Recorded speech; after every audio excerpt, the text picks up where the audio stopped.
is what you are about to be tested on. It's an application of graphing. Okay? Okay. Oh no, because we're not going to do that. I remind you that assignment that from yesterday is due Friday for marks, because tomorrow you're writing your test. Page 224 to 220, or 234 to 237 or 236 or something. I don't know. It says unit assignment, and it's written in Paul's South Pacific font. I don't know who Paul is, but he makes nice fonts. I like it. Okay? That's due Friday. And notice, ladies and gentlemen, if you need to, I have a roll of paper towel there to dry your tears. It is our last unit.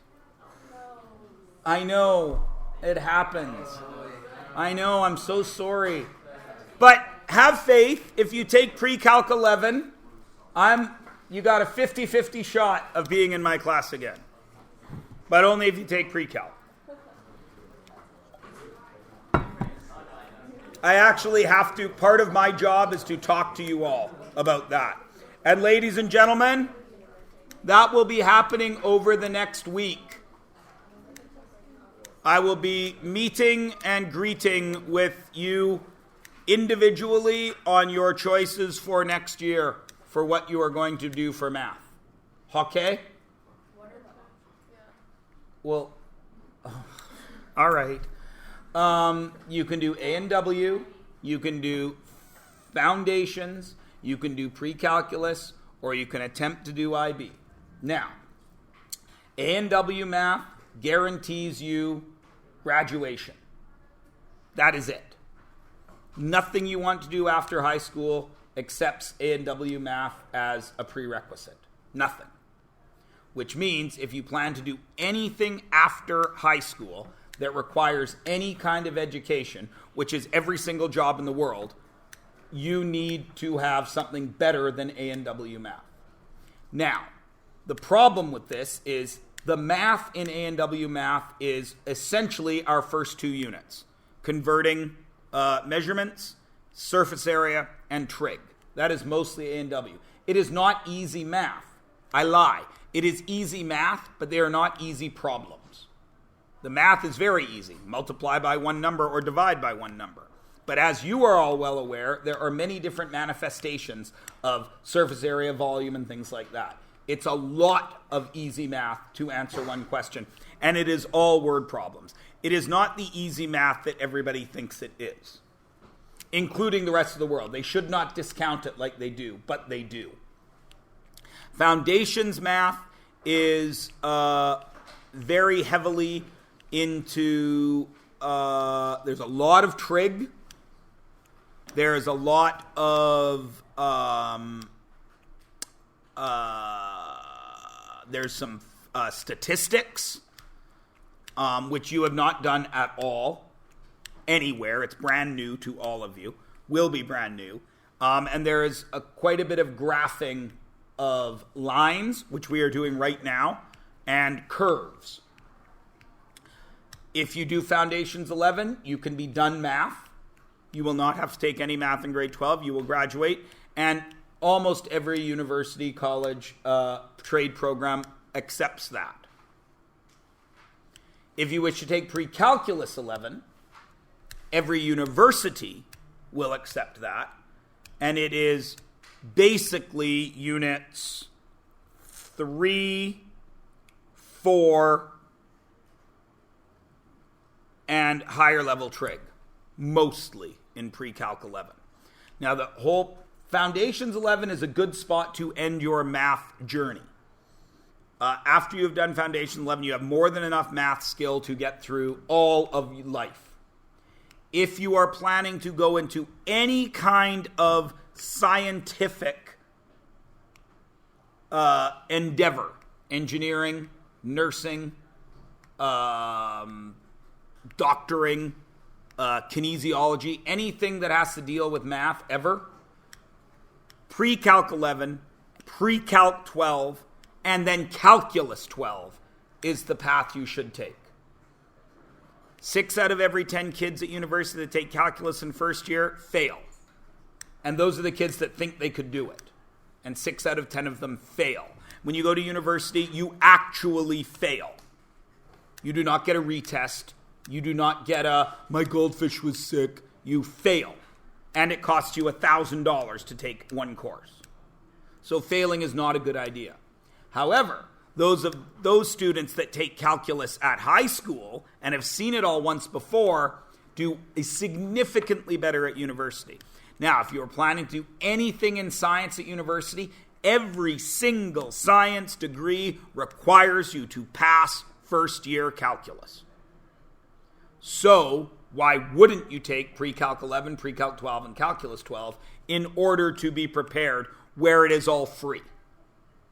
Right? And then IB is essentially the same thing as Pre-Calculus 11 and 12. Slightly different courses, slightly more material, but it will have the same effect on the rest of your life. All right? If you are concerned and you are worried and you are hoping to go into something that you need foundations or pre-calculus for, but you're scared of that, then what you should do is in grade 11, you should take pre-calc, or you should take A&W 11 because of 2 reasons. One, you will have 3 more semesters to pick up the pre-calculus or foundations, but you will have satisfied your math graduation requirement. Do you understand what I'm saying? If you don't take A&W and you fail foundations or you fail Pre-Calc 11, now you're down to 3 semesters to pick up your graduation requirement. So you do A&W to pick up that. Now you're down to only 2 semesters to try and go further. Everybody understand what I'm saying? Where you go next year is predicated on 3 things. 1, where you wish to go. You will get to make that choice. Some of you may already have. I don't remember if they've done the grade 10 programming or not. 2, the second choice is where I recommend you go. So for example, you're getting 53% in my class and you come to me and you go down to the computer and you choose your course and you say you want to do IB math? No. Understand? Now, by the same token, you come to me, you're getting 97%, you say, I'm just going to take A&W so I can be done. I will say, that's a dumb idea. And I will not recommend that you do that. All right? Where it becomes a little hazy is the kid that's getting like 60% in this room and says, I want to do Pre-Calc 11. There is a problem. Understand?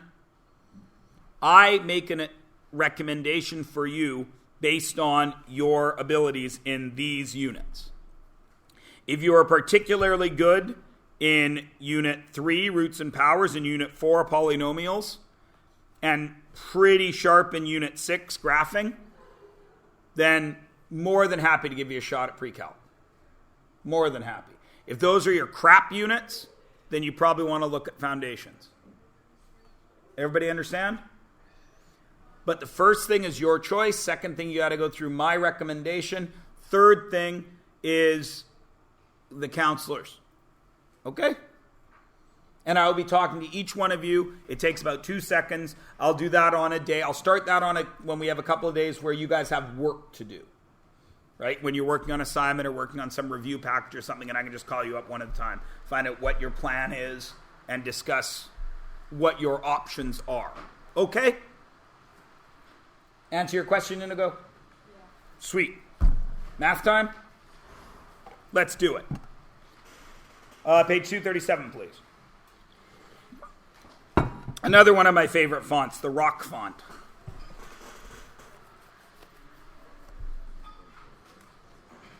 All righty. So, we got a bit of vocab here.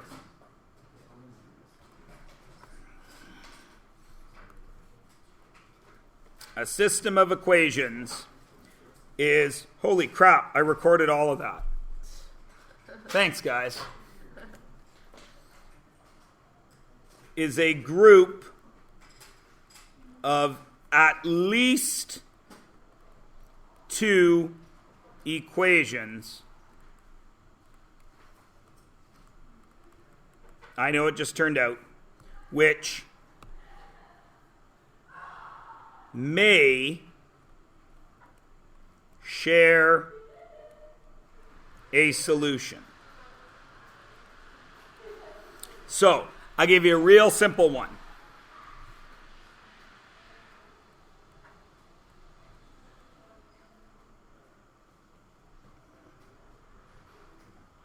It's back now, right? Okay.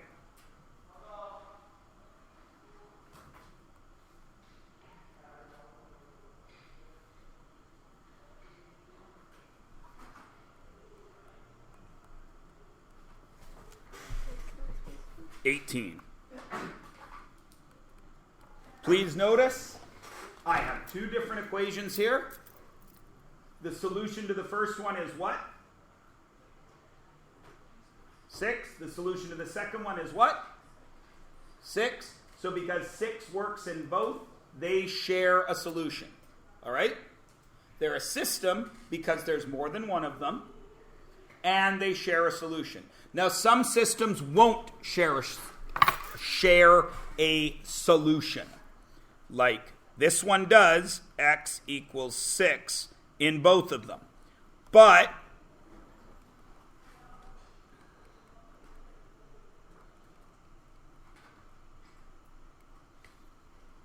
these do not share a solution. They both have their own solutions. This one is 4 and this one is 12. So they do not share a solution. But that still makes them a system. Everything cool?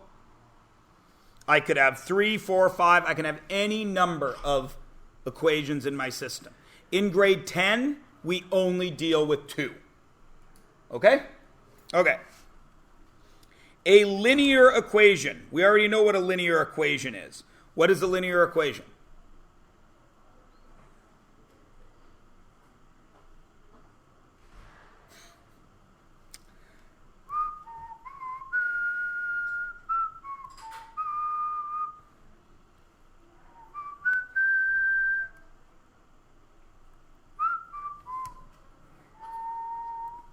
What's a linear equation?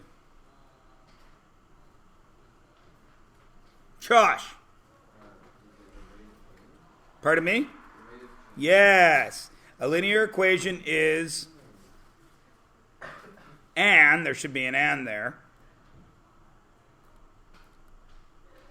An equation which graphs as a straight line with a constant rate of change.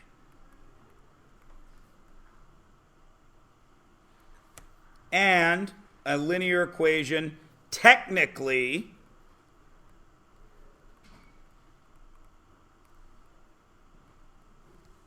has two variables. So, for example, y equals 3x plus 4. Linear equation, yes? We know it's linear because it's got a y and an x, and we know it's going to be a straight line because it has no exponent, right? So now we know what a system of equations is. We know what a linear equation is. So what then must a linear system be?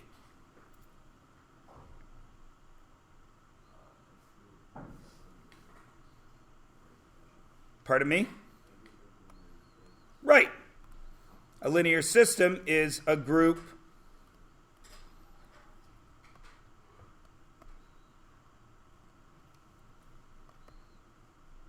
erase of at least two linear equations, which may share a solution.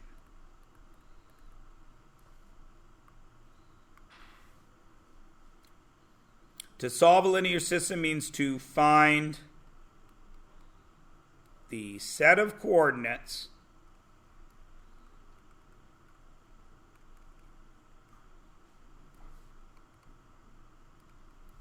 that work in all equations for the system.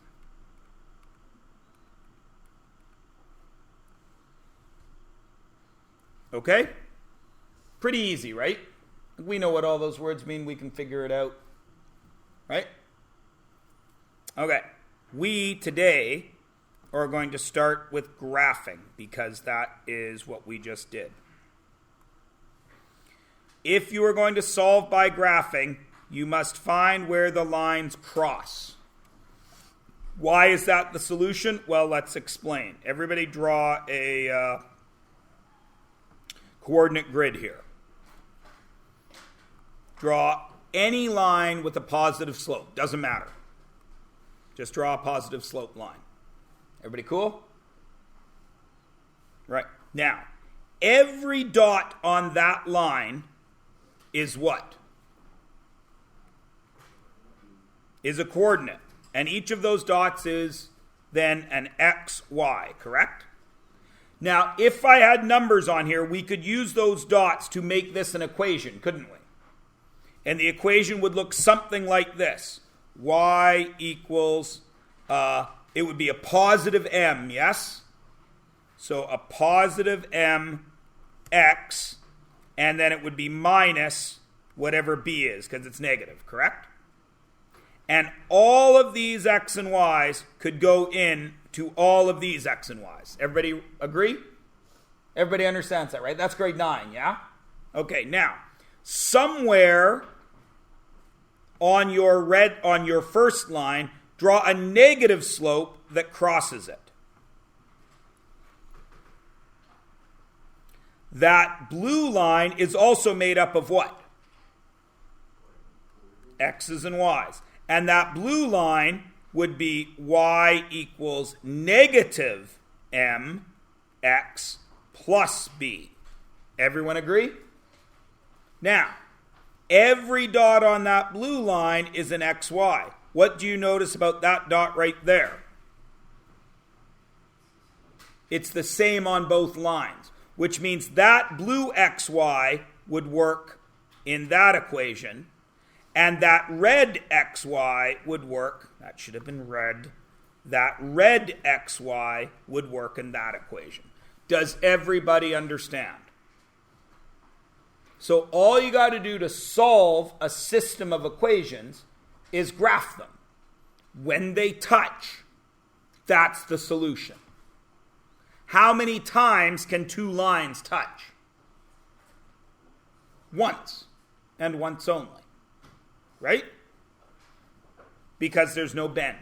Now, just out of curiosity, just to be fun, in grade 11, you're going to learn to graph these things. Parabolas. What if I have two parabolas? There's one parabola, there's a second parabola. How many solutions does this have? 2. There and there. Agreed? Okay. What if I graphed this parabola? Now how many solutions? 4. Everybody with me? Now, what if I had a 3 equation system? 2 parabolas and, let's get a different color here, 2 parabolas and a line. Now how many solutions are there?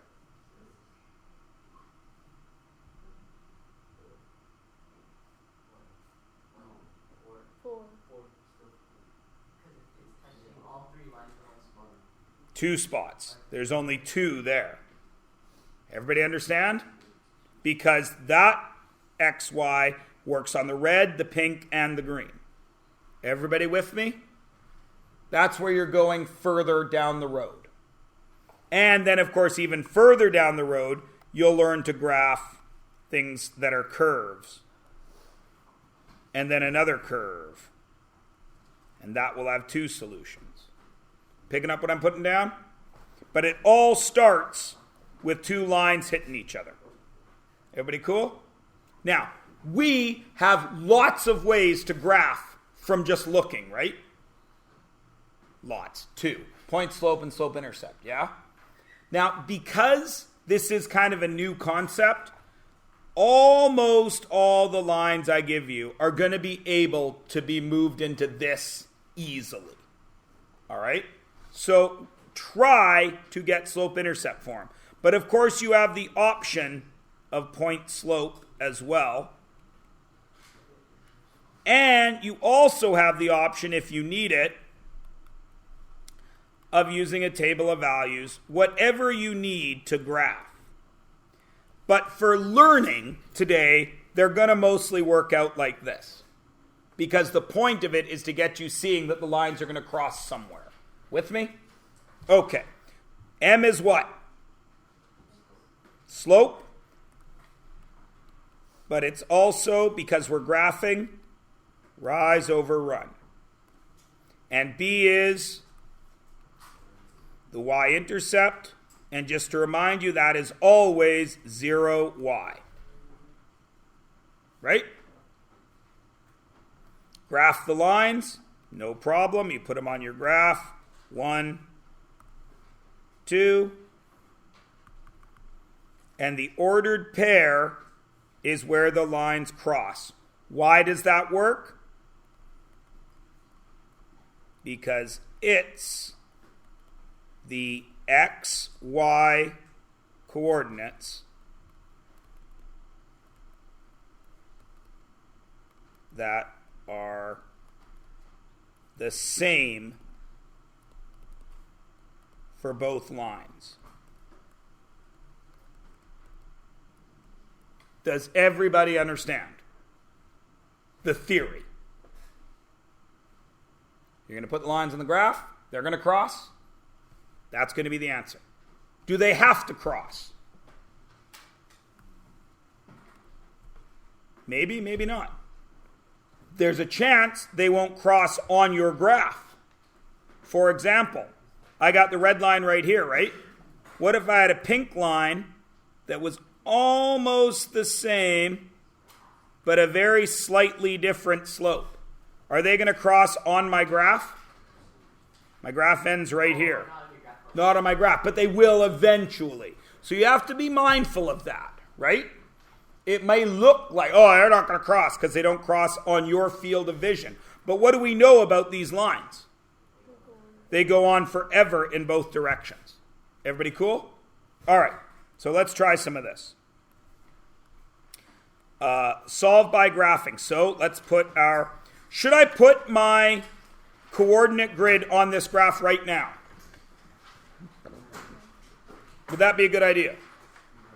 No, because what if my y-intercept is negative 12 and I put my line there? I'm not going to have 12 to go down, right? So let's solve it first. Well, let's get our graphs first. I'm going to do the top one in red and the bottom one in blue. So let's do that. What am I going to do with that first one? X plus y equals 4. I want to graph that bad boy, so what should I do? Put it into slope-intercept form by isolating y. Y equals negative x plus 4. Done. So now I know I need a y-intercept of plus 4. The other one, 2y, that's supposed to be blue. I wanted to make him blue. 2y equals x plus 2. Y equals 1/2 x plus 1. No extreme numbers, right? 1 and 4, no problem. So let's put our coordinate grid on here. I've made it blue. That's a pain in the ass. I'll change that to black. Nope, I didn't. So, where's my red dots going to go? Where's my first one going to be? Positive 4. 1, 2, 3, 4.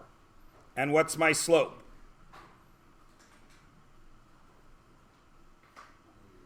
Negative 1. So down 1, 1 to the right. Or down 3, 3 to the right. Or down 4, 4 to the right. Or down 5, 5 to the right. Who cares? Yeah? Everybody cool? Everybody's cool?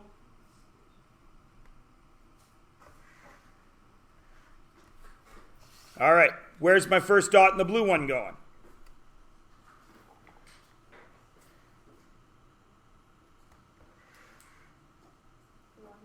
Positive 1. And what's my slope? 1 up, 2 to the right. Oh, look. There's my cross. What is that coordinate? Wait, red plus blue makes purple. What is that coordinate?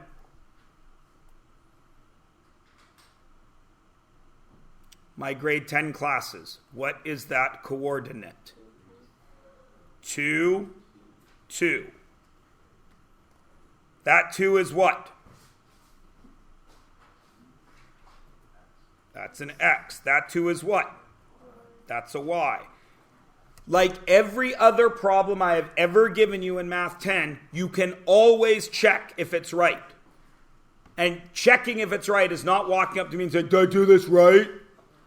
Checking is doing this. What is that X?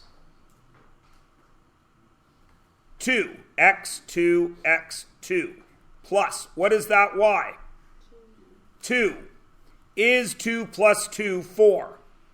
Yes, so it works on the red line. What is that X? 2. Negative 2 plus 2. What is that Y? 2. Is negative 2 plus 4 positive 2? Yes, so it works on the blue line.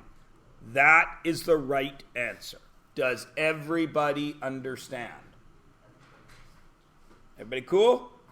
All right, let's do the next one. I know it just went blue. Do not worry. Do the next one on your own. You won't be, some of you will be able to do the third one. Most of you won't. So just do number 2 right now.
Has everybody done 2? What is your answer? But you caught it when you checked it. What is the answer to number 2? With the coordinate? Yeah, that's what the answer is. It's the coordinates. -3. 2, -3. Everybody good?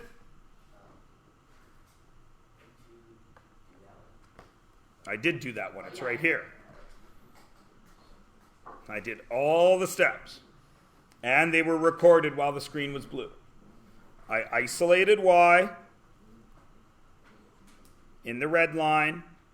I went to my y-intercept. I counted my slope. I drew my line. I isolated y in the blue line. I went to my y-intercept. I counted my slope. And I drew the line.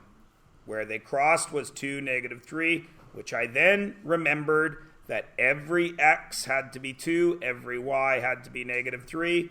I checked both of them. 6 plus 6 is 12. 4 minus 3 is 1. So I knew I was right.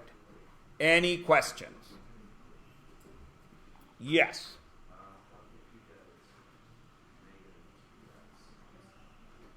Where?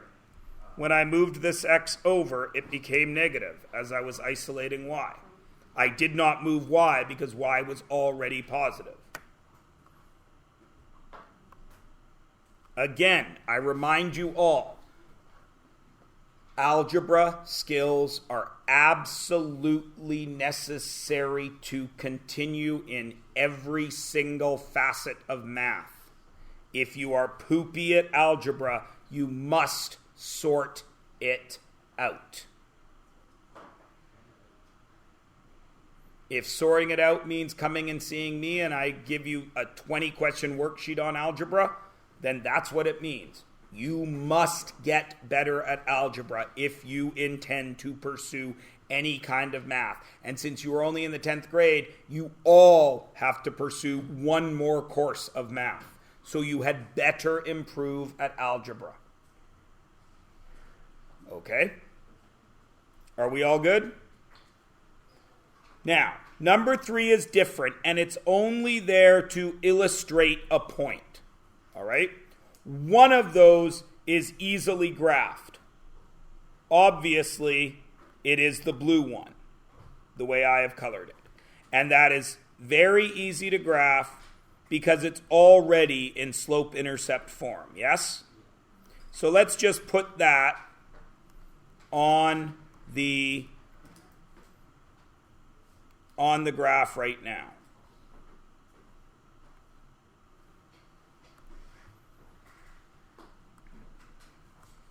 So I go to 1, 2, 3, and I do my slope.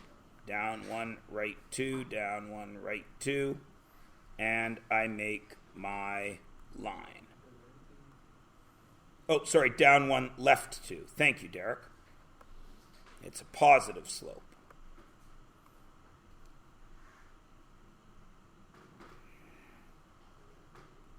And I make my line.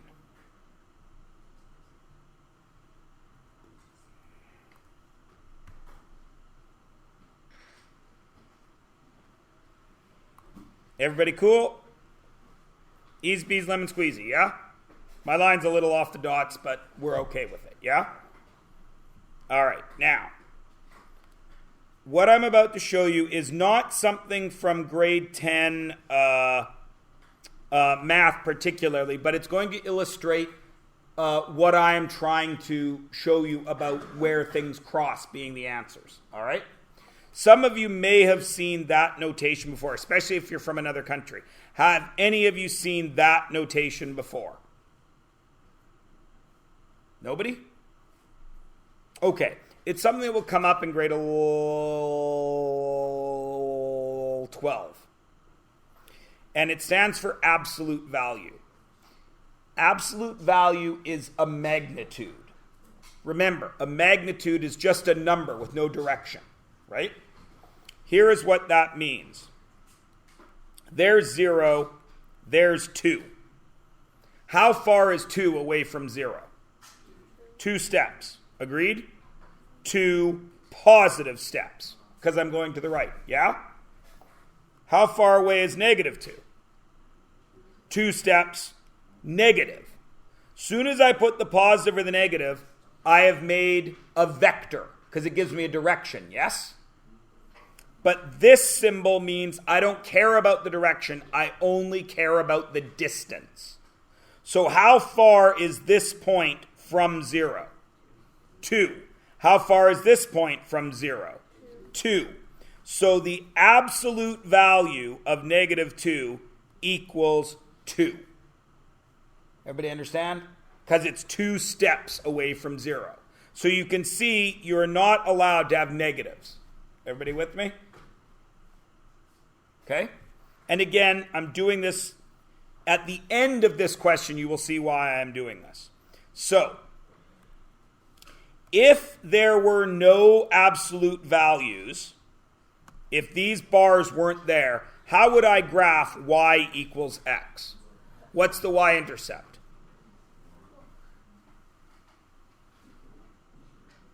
What's the y-intercept here? If these 2 little bars were not there,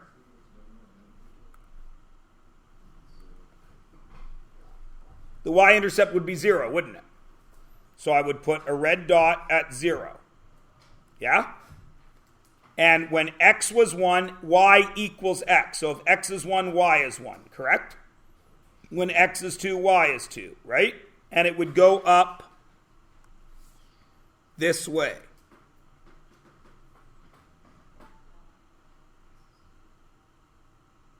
Does everyone agree? Now, since those bars are there, when x, the absolute value of when x is negative 1 is what?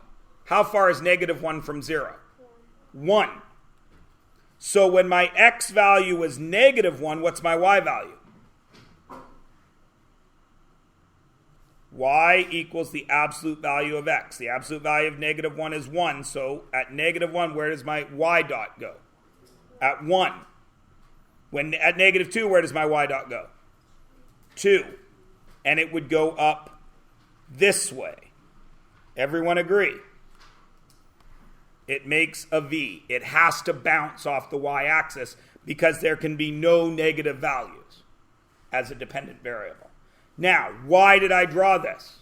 Why did I show you something that you don't need to know about in grade 10? Because it illustrates a principle that is important in grade 10, which is 2 different solutions. Everybody understand? What is this solution? What is this solution? 6, 6. What is this solution? Negative 2, 2. And then we check. X, Y. 6 equals the absolute value of 6. Is the absolute value of 6, 6? It's 6 steps from 0. Is 1/2 of 6, which is what? What's half of 6? 3. Is 3 plus 3 6? So it works there. Check up. Then we check the other one. The absolute value of negative 2. Is it 2? Yes, so it works there. What's half of negative 2? Negative 1. What's negative 1 plus 3? Positive 2. So it works there. Does everybody understand? Now, some of you are stressing about this red line. Does that red line matter how we graphed it? Do you have to care about absolute value? No. What was the point of this? To show you there can be more than one solution. That's the only point. Everybody with me? And to show you that if it's going to be a solution, it has to work. All 4 of them have to work in both equations. Is everybody good? Sweet. Practice. Page 239.